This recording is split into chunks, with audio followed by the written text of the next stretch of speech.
menikmati. Tadi kamu komentari bapak-bapak, ampun ngejen. Ngejen itu hari ini kelihatannya semangat, besok itu kemudian pokoknya kesel ya.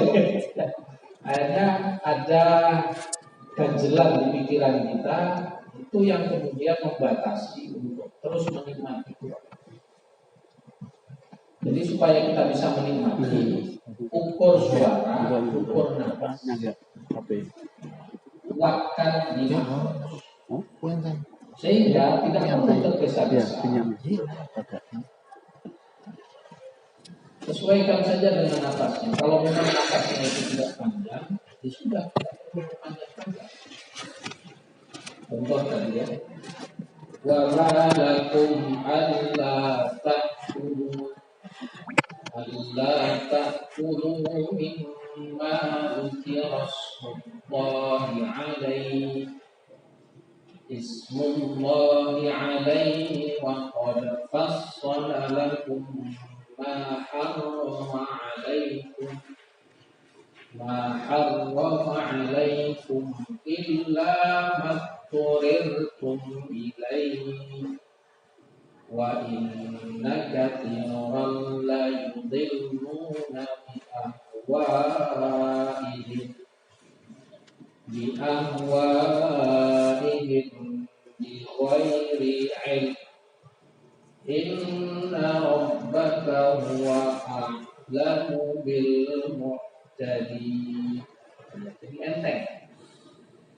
Kalau enteng seperti itu, kita menikmati sehingga pengennya jadi tanduk.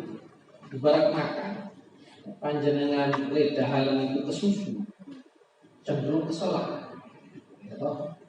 Nek wis keselak, ya merasa tidak nyaman, apalagi keselaknya parah. Akhirnya rodo kapok, makan itu marah keselak, rasa pilih dia. Tapi kalau yang kita makan itu kita nikmati, kita makan bumbunya pas, wah, masya Allah.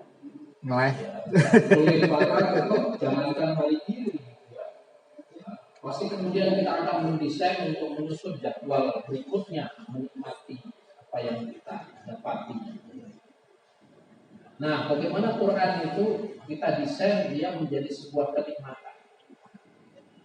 Sehingga perasaannya itu, jika di pagi orang kosong, akhirnya bisa menghabiskan sampai 2 juz.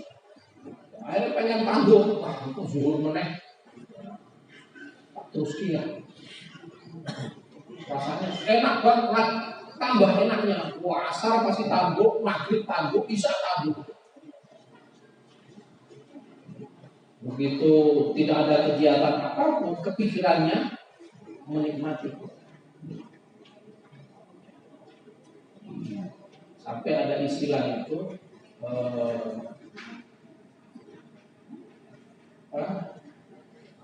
akhir hayat manusia itu dengan apa yang dia senang. Malam terakhir. Ya. Jadi kalau ada orang meninggal kok kadang-kadang kalau nyeleneh, ya kira-kira itulah kesenangannya.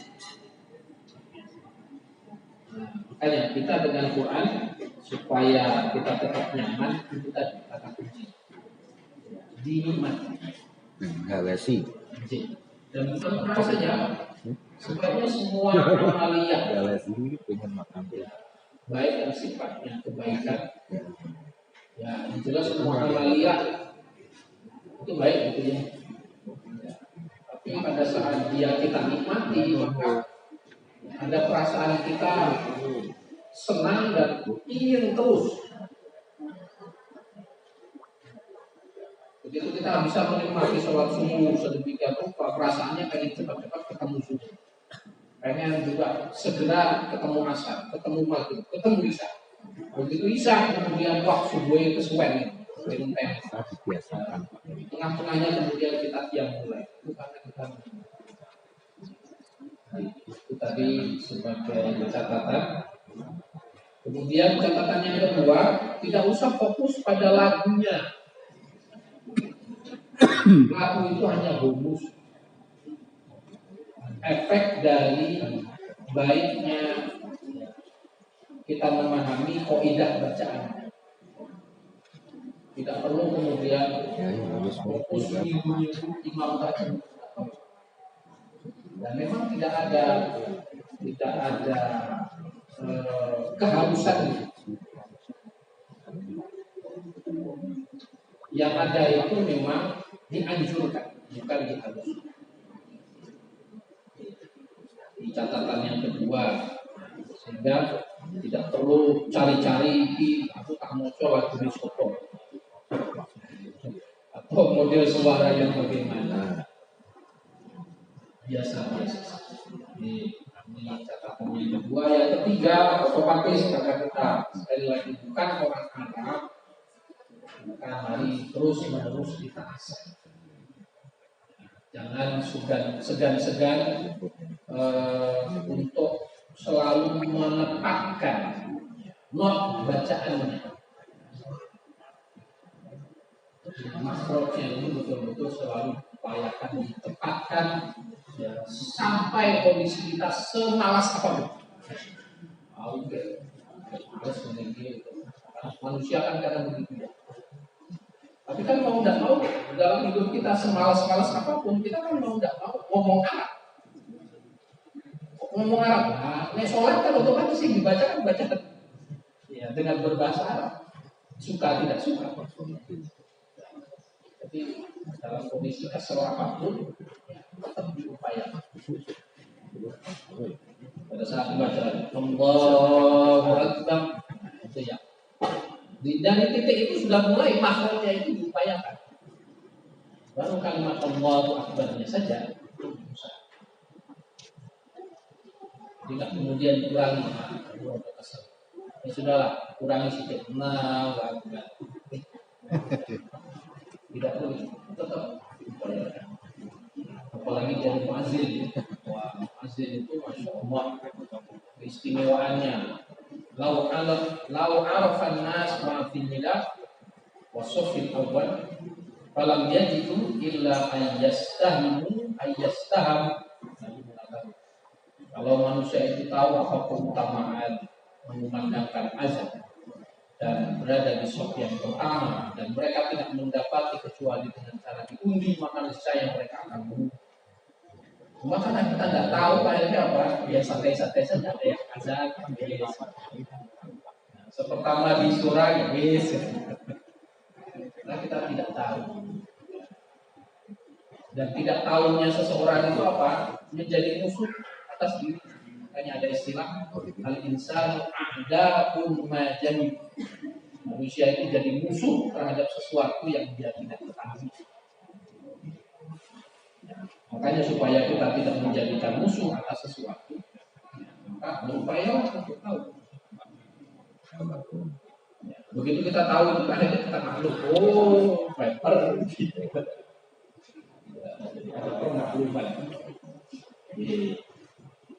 Ini 3 catatan kita terkait dengan Al-Quran. Semoga namanya kita terus merasa nyaman. Kalau ditanya seberapa besar sih di dalam Islam ini urusannya dengan Al-Quran begitu serius. Padahal agama lain itu hanya dipegang oleh para rahib-rahibnya saja. Karena memang Al-Quran itu menjadi segalanya. Selain ibadah mahdoh yang kita kerjakan, maka Quran itu menjadi penentu untuk mengoptimalkan kekurangan. Jadi kalau kita kurang urusan sholat kita, kurang urusan puasa kita, urusan sedekah kita, urusan amal yang utama-utama ini, penutupnya itu Quran. Quran itu mau coklat ruai tadi kajaran. Mau malih sing diwaca bener.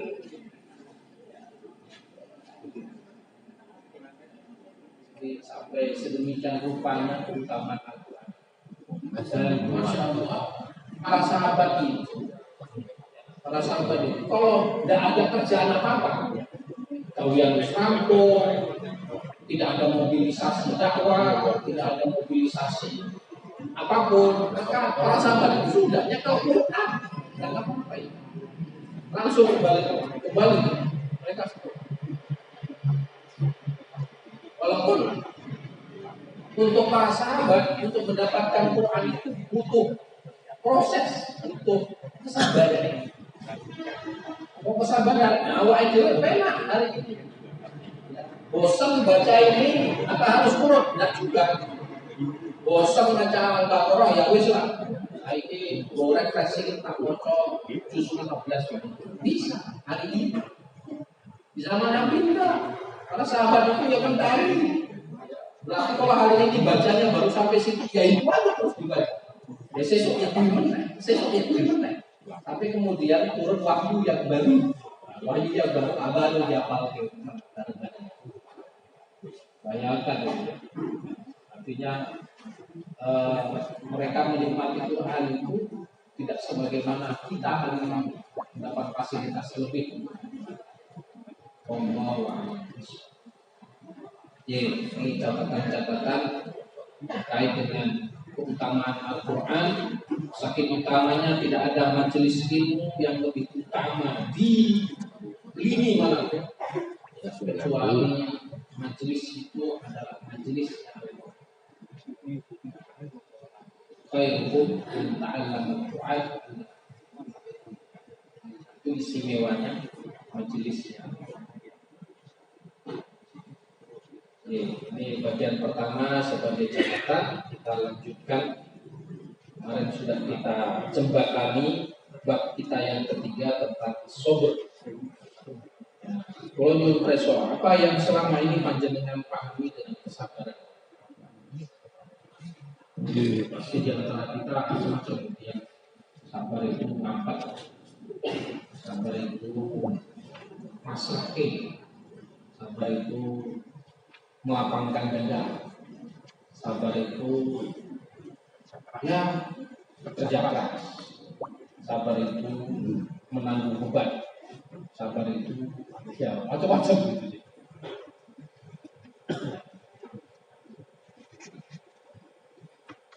Secara makna para ulama tidak menempatkan kalimat sabar itu secara spesifik kecuali mereka menjelaskan apa yang menjadi hal yang dihadapkan oleh setiap kita. Contoh, sabar dalam urusan ibadah. Contoh, para ulama itu menjelaskan itu. Jadi tidak ada definisi khusus. Sabar itu apa? Oh, kayak yang lain kan ada gitu ya. Pokoknya ibadah itu adalah as-sabru wa ta'ah bima ja'a bi Rasulullah. Tapi kalau sabar itu tidak ada secara spesifik para ulama itu menjelaskan maknanya. Ya. Sabar itu selalu didefinisikan para ulama dengan gandengan realita. Bagaimana tadi? Sabar dalam ibadah itu artinya mentaati dan menetapinya. Sabar atas pekerjaan berarti menekuni. Sabar atas cobaan, ya otomatis melapangkan dada atas cobaan. Jadi kalau ditanya apa tuh definisinya sabar, nah, tergantung jenengan menghadapi apa. Begitulah para ulama menyimpulkan keterangan tentang makna sabar. Nah, sekarang yang paling penting adalah bagian-bagian. Sabar itu menjadi 3 bagian. Apa nanti sudah pernah mendapatkan materi tentang sabar? Belum. Oh iya. Sudah tapi lupa. Jadi sabar itu ada 3 bagian besarnya. Sabar yang selama ini kita pahami karena menghadapi banyak situasi itu justru bagian yang ketiga. Jadi as-sabru 'alal bala, as-sabru 'alal adha, as-sabru 'alal imtihan, sabar menghadapi kehidupan, sabar atas cobaan, balak dan lain sebagainya, itu hanya bagian yang ketiga. Justru dia bukan bagian yang terbesar. Jadi jangan kita kira pada saat kita diuji dengan macam-macam, ya, bahwa begitu kita menempatkan sabar dalam urusan itu, kita merasa bahwa itulah yang paling hebat dari kesabaran. Bukan. Justru ada dua bagian di atasnya yang jauh lebih penting. Apa itu? Yang pertama, as-sabru 'alal tha'ah. Sabar dalam melaksanakan ketaatan. Ini justru yang tertinggi. Karena seringkali orang tidak merasa bahwa mentaati, apalagi mentaati aturan Allah dan Rasulnya itu butuh kesabaran. Ini butuh sabar. Gimana tidak? Begitu kita tahu diajarkan melaksanakan ibadah sholat, maka sejak titik itu sudah aturannya tidak pernah melekang di tubuh kita sampai Allah mencabut nyawa. Dimulai dari kapan? Alimu auladakum as-sholata fi sab'in wadribuhum fi 'ashr. Ajarkan anak-anak kalian untuk bisa menunaikan ibadah sholatnya di umur 7 tahun. Dan kalau mereka berani meninggalkan di umur 10 tahun, maka boleh kalian pukul. Jadi pemukulan yang dibenarkan di dalam Islam terhadap anak-anak kita hanya urusannya dengan sholat. Tidak ada keterangan Nabi dalam urusan yang lain. Berarti kalau ada kenakalan anak gitu ya di luar urusan sholat, mafhum mukhalafahnya, ya, pemahaman kebaliknya. Berarti kalau nakalnya itu bukan urusan sholat, dilarang dibunuh. Ini urusan sholat. Pertanyaannya, kenapa urusan yang satu ini sampai dibenarkan untuk dipukul? Karena pada saat sholat ini menjadi kata kunci di dalam kehidupan dia, maka yang lain pun akan menjadi jauh lebih kecil. Makanya ancang-ancang sebelum terjadi dalam tanda kutip pemukulan anak karena dia meninggalkan sholat, maka kita siapkan betul dari mulai umur 7 tahun. Bagaimana kalau dari kecil sudah dalam tanda kutip kita geret-geret? Nah, itu salah pendidikannya. Anak umur 3 tahun, 4 tahun, 5 tahun panjangnya sudah geret-geret ke masjid, itu tidak pas. Karena dia akan punya pandangan negatif dengan sholat. Karena memang urung wayahnya. Sesuatu itu kalau belum waktunya kemudian dipaksakan, itu akan berefek negatif. Kenapa dalam urusan ini Rasulullah diamanahkan oleh Allah taklim sholat itu di umur 7 tahun.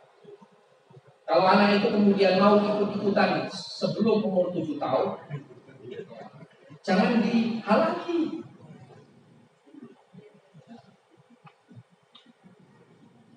Dihalangi itu juga keliru. Nabi sering memberikan contoh membawa cucunya ke masjid. Walaupun di masjid ya jangan tanya, jenengane bocah. On antar ya udah. Berarti nek ngoyang Melayu enggak apa-apa, ya memang umur mereka begitu, waktunya begitu.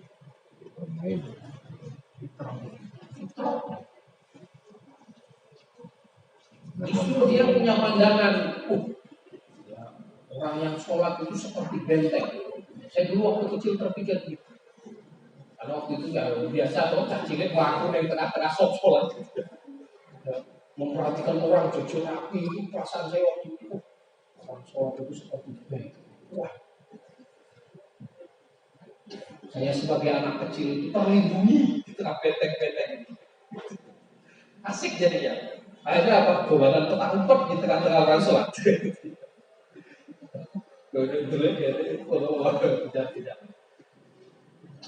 Tapi punya kesan positif jadinya.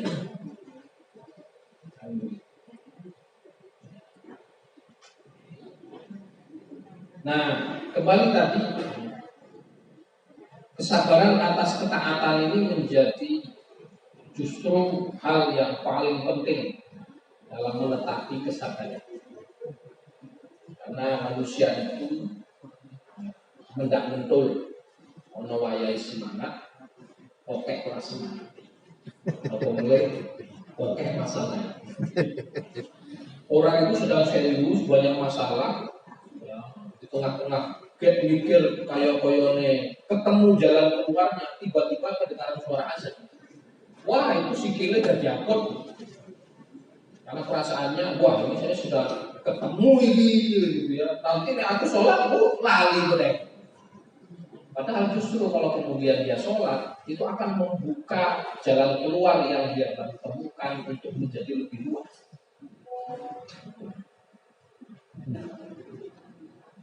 Itu rumusnya Allah yarham Bapak Profesor Dr. Engineering B.J. Habibie. Habibie itu kalau sudah produk judek dia sholat sujudnya sendiri. Dalam biografinya kan gitu. Akhirnya begitu selesai sholat itu, wah ketemu Pak lalu cing, idenya ketemu. Ya. Karena memang secara ilmu kesehatan, ya, kondisi seperti itu bukan sekedar sangat mungkin, hampir pasti terjadi. Karena pada saat kita sujud, ya, dan waktu itu kita sedang berpikir dalam otak kita tersimpan sekian hal yang perlu kita pecahkan. Maka pada saat kita sujud itu dapat pasokan istilahnya nutrisi dari darah yang dipompa, sehingga yang tadinya lebih ke rodong buat itu jadi padam. Itu diantara istimewaannya sholat itu. Jadi kalau kita punya masalah itu ketemu sholat. Makanya sampai diperintahkan wasta'inu bis-sabri was-shalah. Itu kan rumus ayat ini kadang-kadang kita bingung loh. Apa hubungannya antara sabar dan sholat? Sabar itu identik dengan masalah. Sholat itu pada prinsipnya akan menyelesaikan masalah ini. Berarti dulu para ulama seperti itu ya. Jadi kalau ketemu masalah apapun, ya, tur masalahnya urung kelar-kelar sholat. Nanti ketemu. Buah ketemunya di tengah-tengah sholat atau sesudah sholat. Berarti kalau kita sholat kemudian ya, menyelesaikan masalah, kok ketemu di tengah-tengahnya boleh atau enggak? Boleh saja. Yang enggak boleh itu kemudian kita selebrasi. Tatkala kita ketemu, wah itu saya belum terasa. Itu sudah 2 rakaat ketemu jawabannya, dia batal sholatnya. Ya, malah selebrasi di tengah-tengah sholat. Kalau ketemu kemudian kita senyum, menyimpan apa yang ya, Allah pertemukan dengan jawabannya.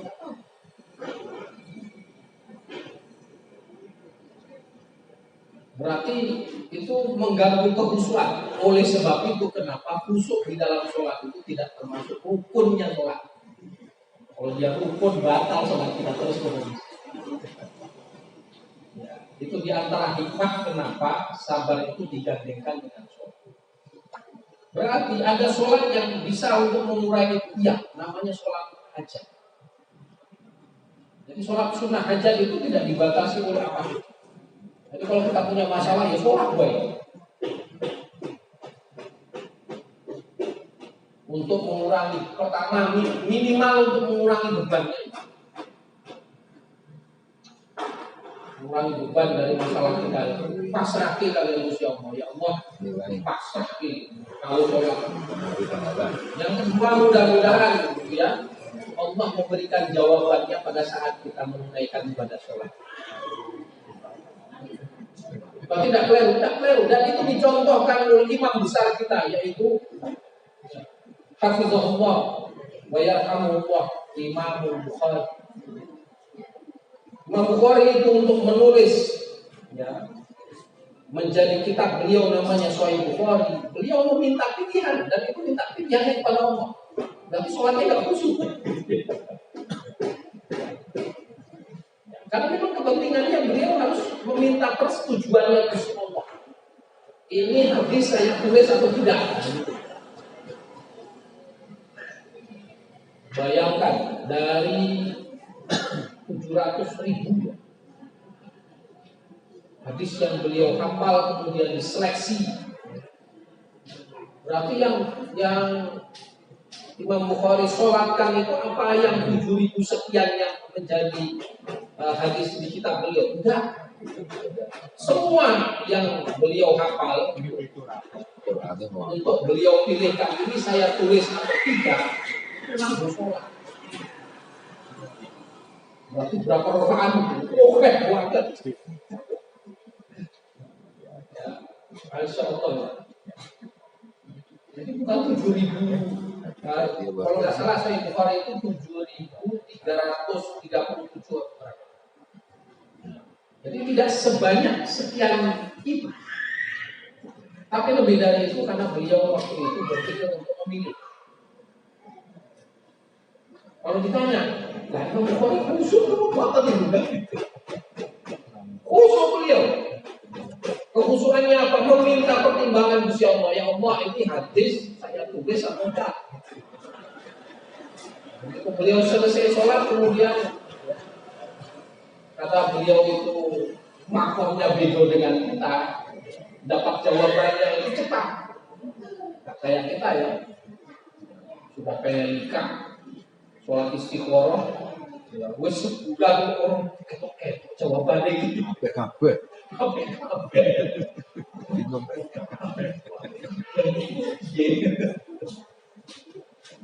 Beda dengan Imam Bukhari itu ya, sekali sholat langsung mendapatkan jawabannya. Oh ini tulis, oh ini tidak. Jadi tidak semua hadis sahihnya Imam Bukhari itu beliau tulis dalam kitab sahih. Sebagiannya kemudian diwariskan kepada murid-murid dan ditulis oleh murid-murid. Jadi bukan kemudian karena Imam Bukhari itu milik, ya, dalam kitab sahihnya hanya sekian, 7.000 sekian itu kemudian beliau, ya, menyembunyikan, ya, karena konsekuensi menyembunyikan ilmu di dalam Islam itu tekan, ya. Jadi tidak disembunyikan oleh beliau, tapi diwariskan oleh murid-muridnya dan murid-muridnya menuliskan. Berarti dengan izin dulu. Imam Bukhari tidak menyembunyikan hadis karena ada hari ini yang mempertanyakan. Jadi bayangkan umat Islam ini suka cari gara-gara. Padahal orang yang sudah wafat itu amaliyahnya sudah tetap. Beda dengan kita. Status kita ini belum jelas. Kalau ibu ini masih kenalan Islam atau orang itu berarti belum cetok. Karena amaliyah kita belum stabil, belum tetap. Kapan tetapnya dia mati? Imam Bukhari itu sudah tetap. Amal beliau sudah tetap. Kebaikannya sudah tetap.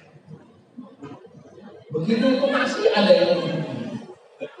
Yang menganggap bahwa Imam Bukhari itu menyembunyikan sebagian itu juga. Beliau wariskan kepada murid-murid, kepada Imam Ibnu Hibban dalam kitab Mustadraknya. Semuanya hadis sahih, warisan dari dunia. Bapak Ibu rahimani wa rahimakumullah. Jadi sabar atas ketaatan itu menjadi kata kunci paling utama.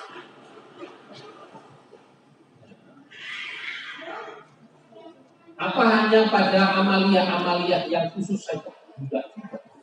Sampai ada ungkapan hadis Nabi itu menarik sekali. Kebetulan tadi malam santai kita pada syukuran.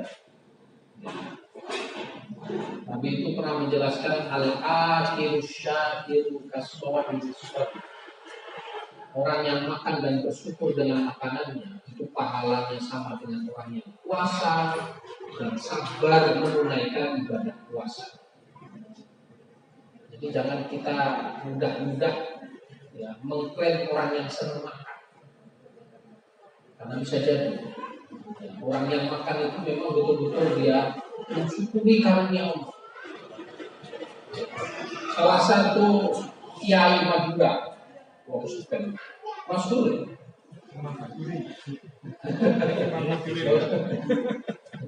Ya, pokoknya ada kiai Madura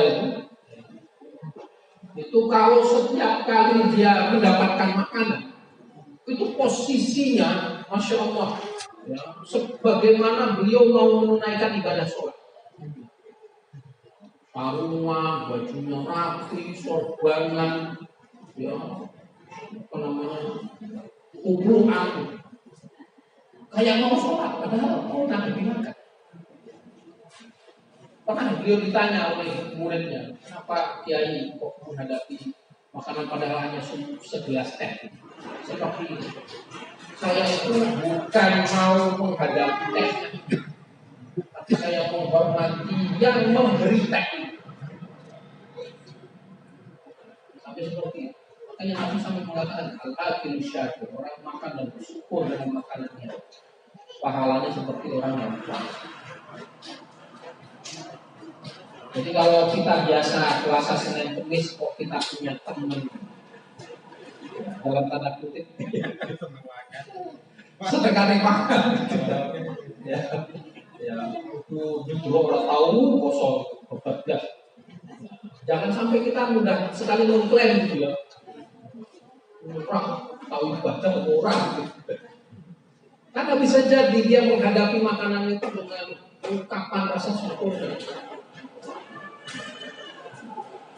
Makanya di dalam Islam itu jangan mudah-mudah mengklaim sesuatu kecuali sudah ya kita utuh mendapatkan.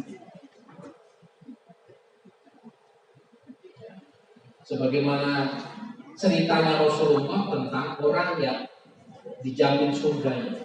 Kumpul-kumpul kayak gitu. Rasulullah ceritanya. Itu udah ngobrol gini tiba-tiba Nabi mengatakan sebentar lagi akan lewat ahli surga. Ngobrol apa itu? Kemudian para sahabat bingung. Kemudian tanya, ya Nabi, ahli surganya sudah lewat. Sudah dari tadi. Bingung, ini fotonya. Hari berikutnya begitu, hari berikutnya begitu. Sampai kemudian sahabat Umar niteni. Oh, kira-kira orangnya itu. Saking penasarannya, kemudian singkat cerita minta izin supaya nginep di rumah.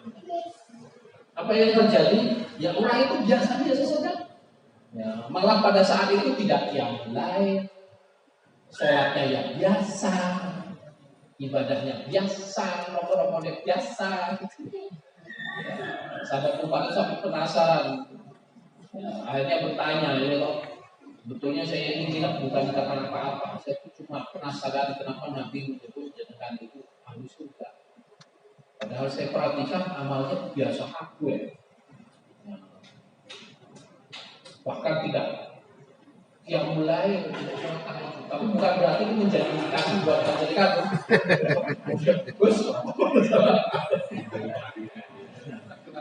Beli-beli sama juga. Oh iya. Nanti beliau sampaikan, ya memang dia sama malah dia mikir itu ya, ini apa? Sampai beliau menyampaikan, saya seumur hidup saya tidak pernah punya suuzon kepada siapapun. Beliau punya amalia istimewa karena tidak pernah di hatinya itu sedikit pun terlintas untuk ya, ngece, membuli, bahkan dalam hati ya, ngece, membuli, berenengi, sama semua. Nah, pertanyaannya berarti itu menjadi amalia istimewa. Tapi kebetulan amalia itu tidak mudah. Kita nggak berenengi itu angel. Karena kita itu kadang-kadang di bangcuai melihat sekilas ada seseorang yang nggak umum di sekitar kita, itu kita berenang. Contoh, kita pas sudah rapi-rapinya di banjo, lihat sebelahnya cuma kapok cekak, orang yang helm, terus kesan kita apa? Minta sok. Apa kita sadari bahwa kita gerenengi dia? Kita kan tidak tahu, bisa jadi dia seperti itu, helmnya baru kecurian, bisa jadi. Pakaiannya ya cuma itu, pik motor yang ngiling, bisa jadi. Kita kan nggak ngerti. Kita dengan sangat mudahnya karena melihat ya, dengan mata kita gerenengi siapa. Makanya kita perlu berlatih. Nah, salah satu cara latihannya apa? Nuwun kalian Gusti Allah. Tur diulang kalian Gusti Allah piyambak. Apa ulangan itu? Allahumma ighfir lana wal ikhwanina alladziina sabaquna bil wa la taj'al fi qulubina ghillan lil ladziina amanu rabbana innaka Wah, ini doa yang diajarkan oleh Allah untuk mengajarkan kepada kita supaya tidak mudah menggerenengi dia sekecil apa. Karena kita tidak tahu. Orang itu kemudian menjadi maklum kalau dia tahu. Makanya ada istilah tadi orang mengatakan al-insan ada. Manusia itu jadi musuh atas apa yang dia tidak tahu. Kalau dia tahu pasti dia akan maklum.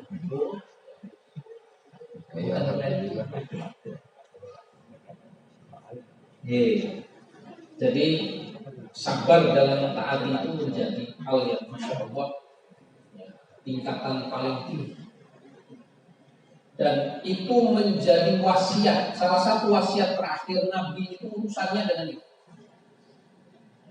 Jadi Nabi itu dalam kondisi sakitnya beliau naik ke atas mimbarnya kemudian berwasiat. Usikum bi taqwallah was-sam'a wa ta'ah. Wasiatkan kepada kalian semua para sahabat untuk bertakwa kepada Allah dengan mendengar dan mentaati. Itu menarik ini. Rumusannya untuk tetap bisa menjaga kesabaran atas ketaatan itu dengan mendengar dan mentaati. Karena kadang-kadang karena kurangnya kita mendapatkan informasi dengan cara mendengar, akhirnya salah paham. Atau kita mendengar tapi tidak sesuai dengan estimasi, tidak sesuai dengan basic keilmuan, tidak sesuai dengan lingkungan kita. Kemudian kita sulit juga untuk mentaati. Contoh, karena di negeri kita tidak terbiasa dengan yang namanya poligami. Walaupun secara syariat itu dibenarkan, masih tidak mudah kita menerima. dimusuhi. Tapi di negara-negara yang biasa melakukan seperti itu, ya biasa saja. Sangat biasa. Bukan sesuatu hal yang luar biasa. Oh, di kita ada orang punya istri 2, istri 3, jadi viral. Kemudian ya pandangannya kemudian membelah. Tokonya dadi rapayu.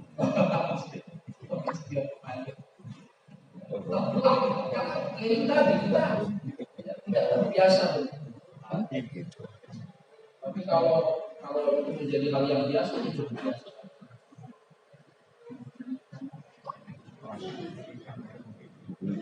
Sekali lagi bahwa sabar dalam menetapi ketaatan itu menjadi kunci terbesar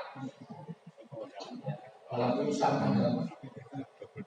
Melengkapi kita di wasiatnya Rasulullah itu sampai Nabi mengatakan wa in ta'ammar 'alaikum 'abdul habasyi.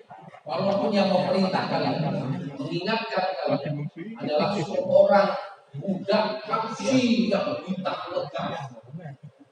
Nabi memberikan ukurannya seperti itu karena di masyarakat jahiliyah budak kondisinya begitu itu yang paling hina derajatnya. Jadi pada saat wasiat itu disampaikan akan boleh orang yang status sosialnya paling rendah sekalipun, kalau itu kemudian mengajak kepada menetapi ketaatan kepada Allah, kita harus asal mendengar.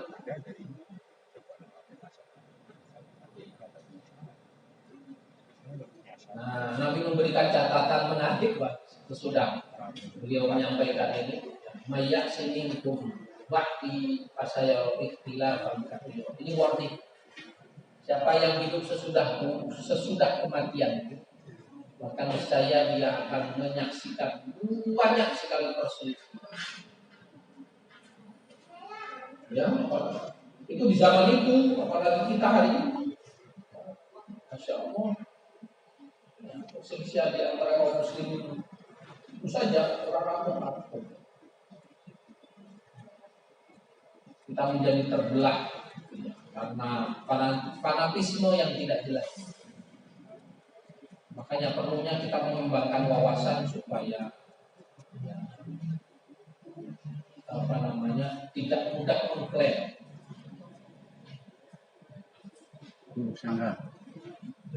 Buruk sangka. Iya.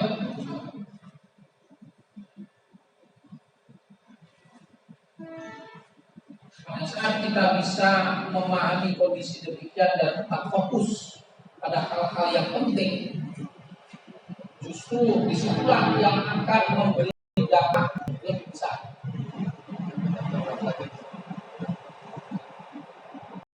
Ya, ini bukan banding-banding. Jadi banding-bandingin. Jadi kan ada kaitannya dengan hal ya. Ini saya hanya memberikan ilustrasi. Saya berani menyampaikan begini karena di tempat jenengan ini basicnya, walaupun mungkin bukan anggota, tapi secara basic jenengan punya latar belakang organisasi masyarakat yang sama, yaitu Muhammadiyah. Betul sih? Betul sih? Bintang siapa? Ada ya? Oh iya, tidak apa-apa, tapi kan memahami. Ayo. Saya bukan anggota Muhammadiyah. Saya hidup saat ini di keluarga itu dan latar belakang basic keluarga saya juga. Saya kecil dulu ngerti Islam itu ya. Walaupun tidak menamakan diri dengan NU juga tidak. Dan sampai hari ini tidak punya kartu anggota mana-mana. Pokoknya Islam. Nah, karena kebetulan saya kembali ke habitat lingkungan saudara kita yang di Nahdlatul Ulama, kampung saya di rumah. Saya betul-betul kadang-kadang sok miris saya itu apa? Ini saudara kita yang ini selalu perhatian terhadap saudaranya yang Muhammadiyah. Tapi perhatiannya itu bukan sesuatu hal yang positif, yang negatif. Akibatnya apa? Energinya habis hanya untuk bumi. Takatik. Padahal keistimewaannya teman-teman Muhammadiyah ini apa? Mereka tetap fokus, mikir.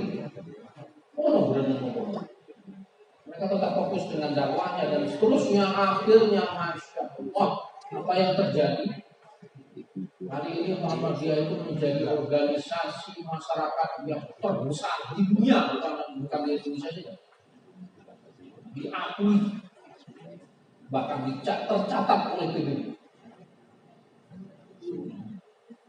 Karena kita fokus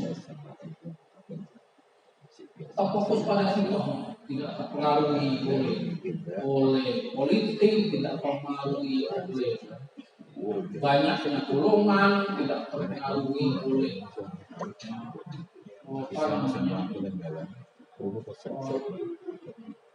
perubahan iklim peradaban tetap istiqomah. Padahal ya ikonnya itu cuma satu, surat Al-Ma'un. Jadi mengamalkan satu surat itu saja berefek menjadi kekuatan yang sangat luar biasa. Muhammad, organisasi masyarakat terkaya di dunia. Kaya banget. Muhammadiyah itu punya sekian T, ratusan triliun. Muhammadiyah. Maka kenapa Muhammadiyah kali ini kalau membangun apa cepat. Tapi uniknya itu dukungan karena anggotanya, masyarakat, dalam tanda kutip pengikutnya yang memahami semua. Saya agak prihatin teman-teman di NU ini contoh sih. Kalau di Muhammadiyah itu ada namanya majelis tajwid dan ada putusan tajwid. Tidak ada setiap anggotanya kecuali pasti mereka punya putusan sebagai basis untuk tetap menjaga kaitannya dengan stabilitas ibadah. NU punya namanya putusan Baksul Masail.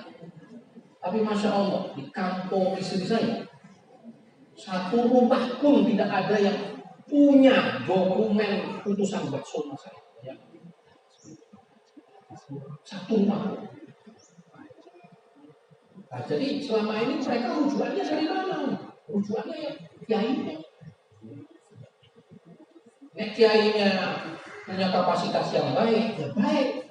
Tapi kalau enggak, ya itu yang dilihat. Saya sampai hari ini mengingatkan imam di kampung istri saya itu dengan satu amaliyah dan memberi contoh di tempat-tempat yang lain masih belum dicontoh. Apa itu? Sholat jamaah qobliyah Jumat. Di NU sendiri di tempat lain tidak ada. Saya pernah singgah di beberapa pesantren NU Jumatan. Saya tidak ketemu itu. Bahkan saya pernah tanya, qobliyah Jumat ini nonton jamaah nomor berapa? Bukan nonton mas.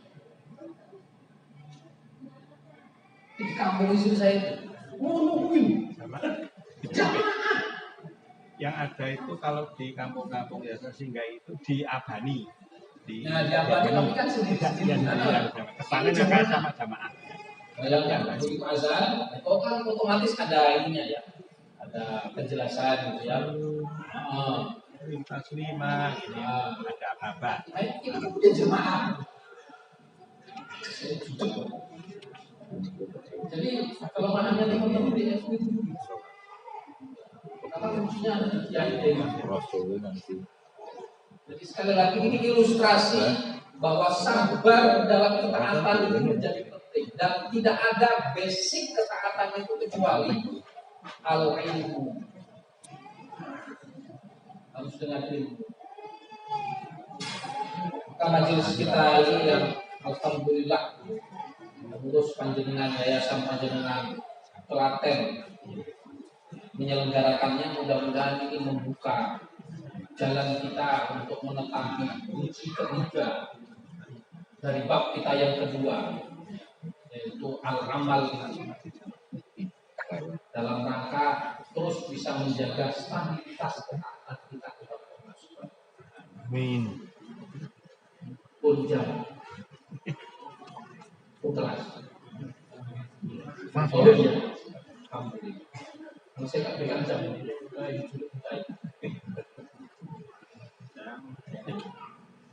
insya Allah besok kita lanjutkan bagian yang kedua. Yang kedua itu apa? Lawannya, yaitu sabar Nasihat. Dan nasihat. Bentuknya kayak apa? Nanti kita sama-sama bahas supaya menjadi sebuah realita yang kita siap beramaliyah dengan. Dan kata kunci paling penting dari itu semua tetap memohon pertolongannya Allah.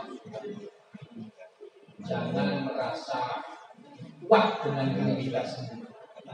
Optimis itu baik, Tapi kalau optimis itu hanya semata-mata karena kepercayaan diri yang terlalu besar akan menyesatkan diri. Tapi hendaknya optimisme itu digandengkan dengan percaya diri yang selalu bergantung kepada Islam. Insya Allah akan menjalani perjalanan kehidupan kita dengan selamat. Astagfirullahaladzim. Kita akhiri dengan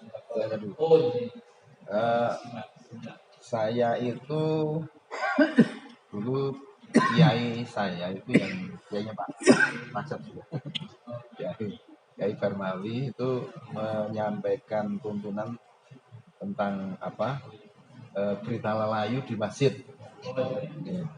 Itu kan pada umumnya itu diumumkan di masjid-masjid. Nah, dia itu mengatakan sebenarnya masjid itu tidak boleh untuk menyampaikan hal-hal semacam itu mestinya. Ya, nah, kalau saya kemarin mendengar, apalagi yang meninggal itu adalah orang yang pakai embel-embel Anastasia, Franciscus Xaverius di masjid umum. Saya kok rasanya risih. Sebenarnya ini dasarnya saya akan menyampaikan di teman-teman Muhammadiyah namanya gitu. Ini supaya masjid jangan menyampaikan itu. Kalau pribadi sudah, tapi kalau di lembaga kok saya masih belum punya dasar yang kuat untuk itu. Ini minta mungkin rekomendasi dasar, Ustaz. Belum terapal katanya, tapi memang ada keterangannya itu. Ya, nanti kita lengkapi di pertemuan kita. Oke.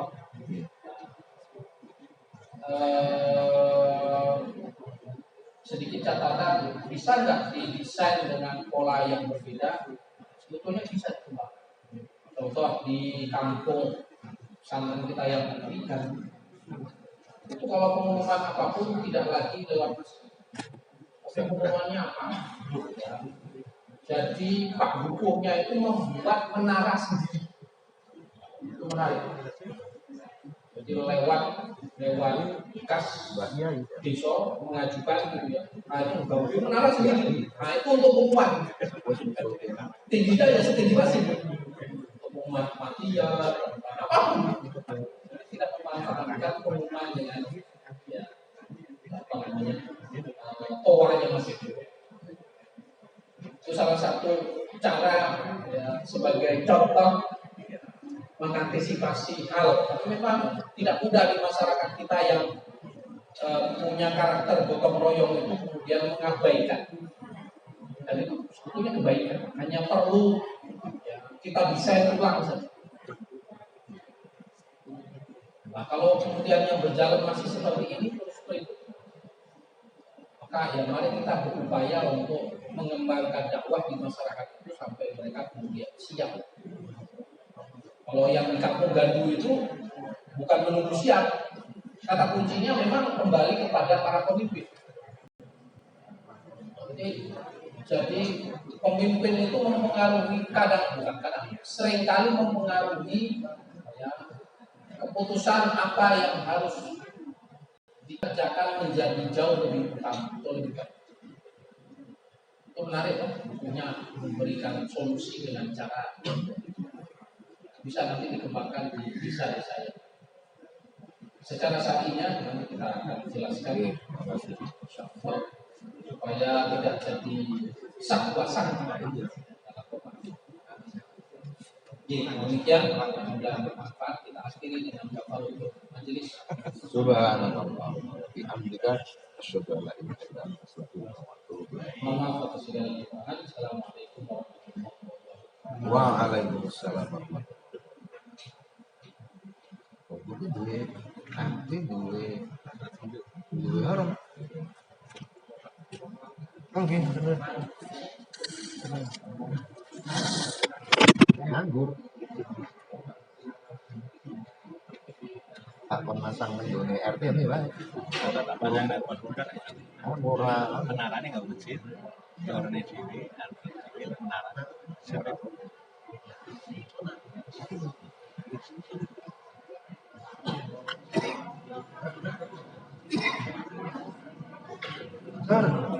Jadinya lagi. Berapa? Tuh, baik. Nomor berapa? Belum. Pak Aso, yuk. Oh, belum ada.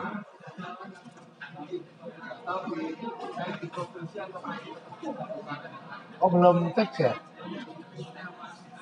Kan, Pak. Belum.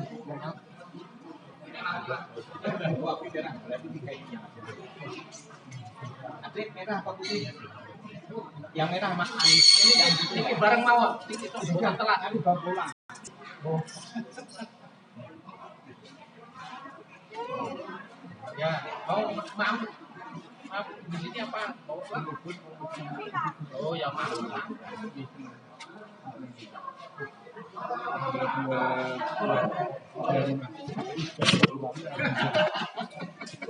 Ini kelas berapa, Pak? Ini kelas 3.